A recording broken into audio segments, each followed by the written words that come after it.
Fundamentación científica. Definición de ergonomía. La ergonomía tomó importancia a finales del siglo XIX y a comienzos del siglo XX. En la actualidad podemos tener una definición más clara y más amplia de manera global.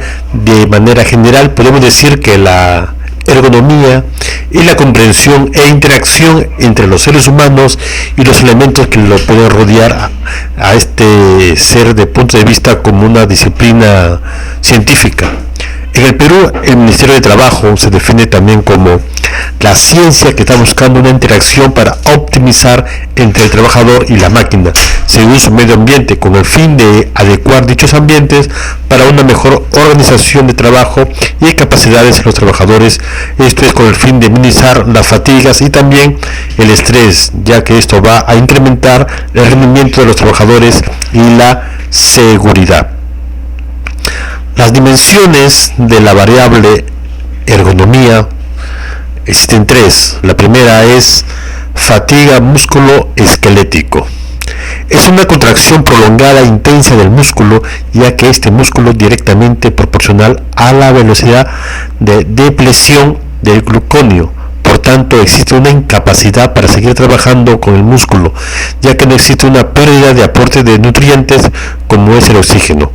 Podemos decir también que se manifiesta como una interrupción del flujo sanguíneo a través del músculo, y esto se va a contraer cuando se produce una fatiga muscular. Sabemos que la fatiga muscular es la pérdida total o parcial del músculo para producir una fuerza. Esto puede provocar algunas lesiones leves o graves por diferentes motivos: sobreentrenamiento, un estrés mental, hasta una mala alimentación. Eso es cuando existe siempre una fatiga muscular. Se tiene que parar y seguir recomendaciones. Menos es más, evite el sobreentrenamiento. Se puede decir, los músculos o cualquier músculo que hagamos una fuerza va a experimentar una fatiga con un nivel de nutrición que se encuentra, por ejemplo, calcio insuficiente para producir una relajación y contracción muscular de manera correcta. Esto se produce como consecuencia del agotamiento del glucógeno muscular, en otras palabras, del ácido láctico llamado deshidratación. Los trastornos que se dan en el músculo esquelético son en consecuencia de una demasiada carga o sobrecarga en diferentes actividades del trabajo, por ejemplo, malas posturas, fuerza intensa y o movimientos repetitivos, que a veces no existe descanso alguno, con una intensidad, con frecuencia y también con duración. Es relevante identificar los métodos ergonómicos, ya que se puede implementar para prevenir estos trastornos musculares esqueléticos que nos pueden dar problemas para la salud a largo plazo. Eso pasa en los países más industrializados de manera general, y también en países que están en vías de desarrollo, que afectan la calidad de vida de muchos trabajadores que quieren que la empresa tenga un mejor desarrollo. Las estadísticas muestran que un 74.2% de los trabajadores tienen molestias en músculos esqueléticos atribuidos a los esfuerzos por su condición de trabajo y también a las malas posiciones del cuerpo, o sea, malas posturas. También en las zonas bajas de la espalda y en las zonas altas de la espalda, ya que pasan horas y horas en función de trabajo. También se da en la nuca y cuello, que son los más frecuentes, con 41.1, 26.6, 27% respectivamente. Los trastornos que se refieren al músculo esquelético es la principal causa del ausentismo laboral en todos los miembros que pertenecen a la Unión Europea. Aumenta los costos sociales y se reducen a las empresas su rentabilidad. En la realidad, si una carga muscular es demasiado alta, ya que se aplican fuerzas extremas, falsas posturas, levantamiento de sobrepesos y sobrecarga de manera repentina, esto va a producir una fatiga para una determinada tarea en su horario de trabajo. Eso como consecuencia va a reducir la capacidad de todo trabajo. Entonces la operación será demasiado lenta para la empresa donde se está trabajando. Existen 6 categorías de factores de riesgo ergonómico y no ergonómico cuando se trata de los trastornos de los músculos esqueléticos. Esto lo clasificó la Unidad de Salud Laboral de la Escuela Valenciana de Estudio de la Salud en España. 1. Posturas forzadas, por estar cerca a los límites de las articulaciones exigentes para trabajar contra la gravedad, es decir, una mala posición. Fuerza, Se habla en el sistema musculoesquelético como medio externo. La carga musculoesquelético se trata fuerza sobre las estructuras del músculo esquelético, ya sea en el mismo músculo y en el tendón. Existe esfuerzo que se aplica en forma individual para cada trabajador. 3. Trabajo musculoestático. Va a existir siempre una contracción muscular sin ninguna interrupción cuando este músculo tiene un trabajo contra la gravedad. Las estructuras musculoesqueléticas van a soportar un peso en ese miembro, ya que el trabajo va a estar por encima de los hombros y existirá un riesgo que va a depender de la postura y de la duración del mantenimiento. Hay que ser responsable en la reducción del aporte de sangre a los músculos, lo que va a producir una rapidez de fatiga muscular. 4. Trabajo muscular dinámico. Se refiere a la repetición del trabajo de manera invariable, que actúa como modulador en los factores de riesgo, que tiene un efecto multiplicador, que se refiere a las actividades que sigue siendo con las mismas estructuras musculoesqueléticas, lo que impide que la estructura pueda recuperarse, ya que va a implicar un mayor riesgo para que existan lesiones. 5. Agresores físicos, por ejemplo, presión de manera mecánica, impactos constantes, vibraciones y el frío. Factores organizativos. Existen organización en el trabajo, lo que va a determinar las condiciones y las modalidades en el momento de realizar dicho trabajo. Tiene un efecto complejo en el riesgo de las lesiones, que van a ser fáciles de identificar y van a determinar una intensidad con otros factores, como los factores de riesgo como la mala postura, repeticiones al aplicar la fuerza, aplicar ritmo, estrés, horarios determinados, cambios de tecnología, el ambiente social, en trabajo en equipo o en trabajar solo, tipo de supervisión. Vemos que ningún requirió tratamiento médico y quirúrgico para evitar estos riesgos que sí influyen en las relaciones de trabajo y suelen ser diferentes para responder a las muchísimas exigencias cuando se requiere tener una elevada producción, en este caso extraer la carne encontrada en la porción del cuerpo con un 20%. Refirió dolor principal en el antebrazo y la mano de la muñeca. Otra dimensión interesante es la fatiga mental. La fatiga mental. Llaneza dice, con la fatiga mental se disminuye la sensibilidad táctil, que provoca un aumento de reacción que debilita la actitud para el trabajo. Esta fatiga se manifiesta de manera proporcional a tal grado de exigencia que se le da al trabajador, ¿no?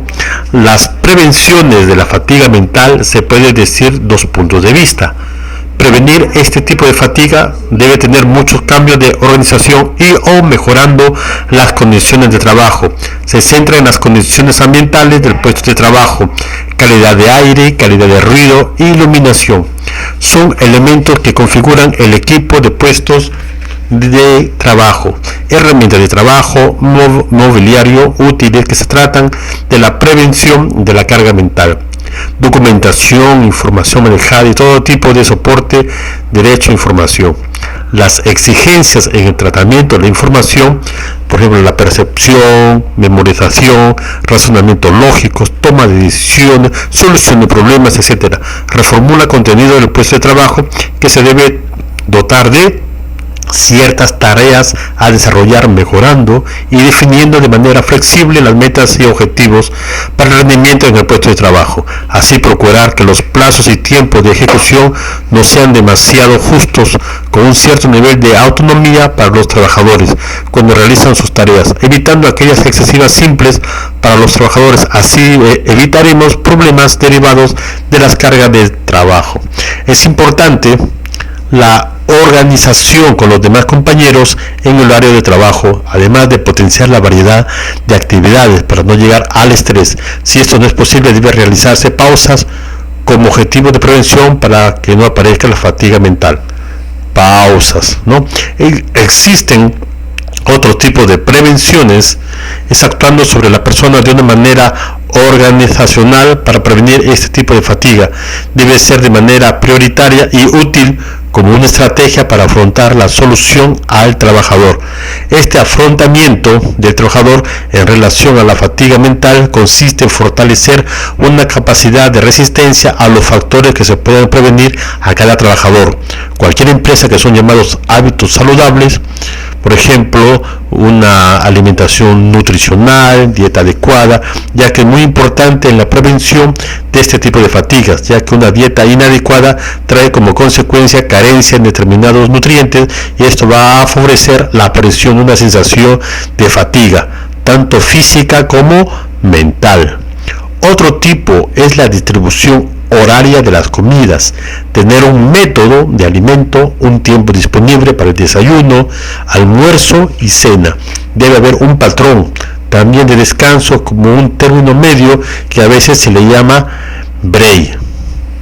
Se considera esto necesario y urgente para las personas adultas, el dormir 8 horas seguidas o a 10 como máximo. Nos da una cantidad y una calidad de patrón que va a afectar a la capacidad de resistencia frente a la fatiga mental en el trabajo. El ejercicio físico de una intensidad alta y moderada nos regulariza todas aquellas actividades que son mayormente tipo sedentario. El ejercicio físico mejora los músculos, ¿cierto? Y ayuda a afrontar las tensiones de modo emocional y mejora también el potencial. La carga mental de trabajo puede ser inadecuado, es una afectiva mental que aparece cuando va a realizar una tarea el trabajador, que debe hacerse un esfuerzo mental o llamada intelectual al límite de sus capacidades, es decir, aparece un esfuerzo muy exigente que excede su capacidad como una respuesta. La fatiga mental se define como la disminución de la capacidad mental y física del trabajador después de hacer el trabajo de una empresa X en un periodo de tiempo o corto periodo de tiempo. Esta fatiga mental afecta al organismo como un todo y tiene disfunciones de manera física y de manera psíquica que va acompañado como una sensación de fatiga, disminución en el rendimiento del trabajo y se va a presentarse en dos niveles, como la fatiga crónica o fatiga fisiológica. La tercera y última es la fatiga visual.